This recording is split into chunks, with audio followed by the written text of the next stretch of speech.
YouTube, what's going on? It's Kevin the Tech Ninja here, and today we're reviewing the brand new iPhone FineWoven wallet.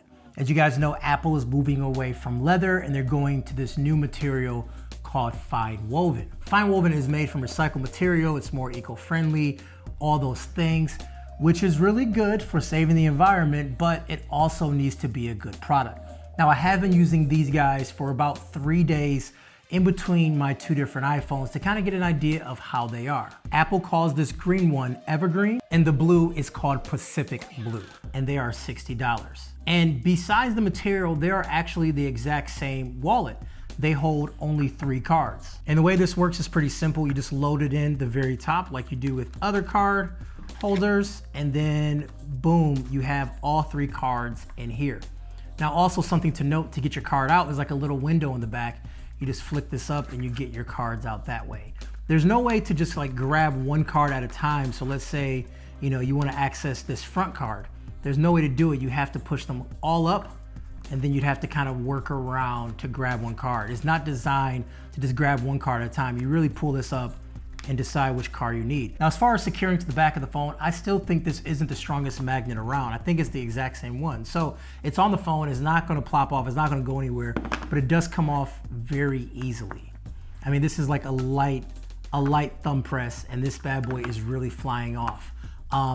I have seen other wallets from third-party manufacturers that has stronger magnets. I'm trying to get those in to compare those against this pretty soon. Now, the cool thing is that it makes a sound when it's connected or disconnected that you're not going to get with other third-party wallets. It makes that official MagSafe sound, and then you get the actual MagSafe animation here too that shows the color of the wallet, which is kind of a good look. Now, unfortunately, this wallet doesn't have the latest Find My with the new chip inside, because I guess it will add a little bit of weight or anything like that. So you don't get that actual real-time location when you're looking for your wallet. It tells you the last place it was found, and then it'll tell you how to get to it, but it doesn't give you that turn-by-turn direction walking towards it like you see with an AirTag or something like that. Now, here's what the wallet would look like on the Pro Max of the phone. Now, here's what it looks like on just the Pro version of the phone. And then here's the back of the iPhone Plus.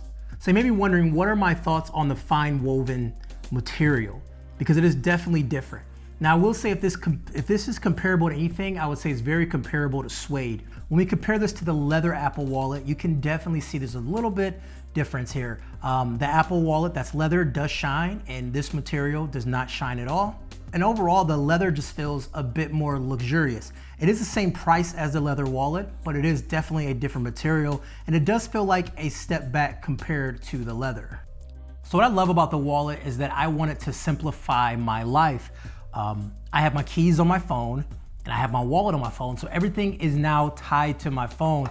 Instead of having phone wallet keys, I can just have one thing, which is my phone, and I never leave out with my phone. This does come off pretty easily. Like when it's in my pocket, sometimes when I pull my phone out, the wallet stays in my pocket instead of it being attached to my phone.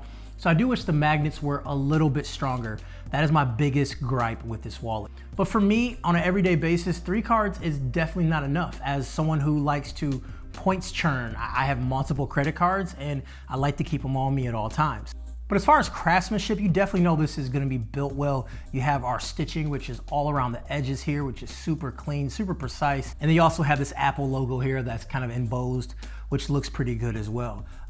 Overall, it is just a solid wallet. I did wish there was a way that it can have precise location on Find My, because that would make things a whole lot easier trying to find this wallet. One thing I did wonder about is how this thing deals with spills and other type of dirt and grime or anything that would inevitably get on a wallet. As we know, wallets will get dirty over time, they'll get wet and things like that. So let's go ahead and run this through a quick experiment. We're gonna get this wet, we're also gonna get it dirty, and we're gonna see how well this cleans up, or does this actually stain. So here in front of me, we have a little home experiment. We're gonna go with water, we're gonna go with coffee, we're gonna go with peanut butter, and we're gonna see how well this wallet holds up to that compared to the leather. So first we're gonna do the water test, which it just beads off of leather. We know that. No problem at all.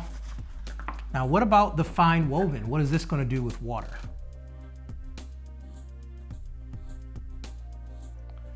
So it sort of beads off the wallet as well, but it is leaving kind of this watery residue that we're gonna see. Now I'm sure eventually it's gonna dry up and it should be fine, but this is what it looks like compared to the leather wallet. So there's definitely a difference here. Okay, next up we're going to do coffee. And here it is on the FineWoven. And here it is on the leather. Okay. So we're gonna put this in here pretty good. And we're gonna do the same. All right, here's the FineWoven wallet. It is soaked inside of here as well. Whereas on the leather, obviously, it sort of beads off. This side is still dry on the inside right here. So that's something to be mindful of. And now for our final test. We're gonna do the peanut butter and we're gonna see if this actually stains. Little for good luck. Okay, $60 down the drain. Oh yeah, we got our peanut butter on the wallet. Oh no, we made a mistake. Spilled peanut butter on the wallet. How do we get it off? We have to scrape the peanut butter first. So the key to cleaning peanut butter, because I have a child who has spilled peanut butter in my house before, is to scrape peanut butter off. You don't want to let it get in, but the problem is there's a bunch of oils that will definitely sit. I'm not sure how well this is going to do, but we're definitely going to let it sit overnight and see how well this cleans up. One day later. So overall, I think this wallet did a pretty good job at surviving the onslaught of peanut butter and everything like that. Now here at the top and a little bit on the stitching, there's still some remnants of the peanut butter, and it's quite possible I didn't scrape it off all the way. Now comparing it to the leather wallet, obviously the leather is going to look perfect no matter what. But over the year of using this wallet, I have no problems thinking that this thing would last and still look pretty good as long as you're cleaning it. Now, peanut butter does leave like an oil residue, and I'm not seeing the oil residue kind of trap into this fabric. So this fabric is doing a pretty good job at not letting things seep in. But of course, I want to know what you think. Sound off down below.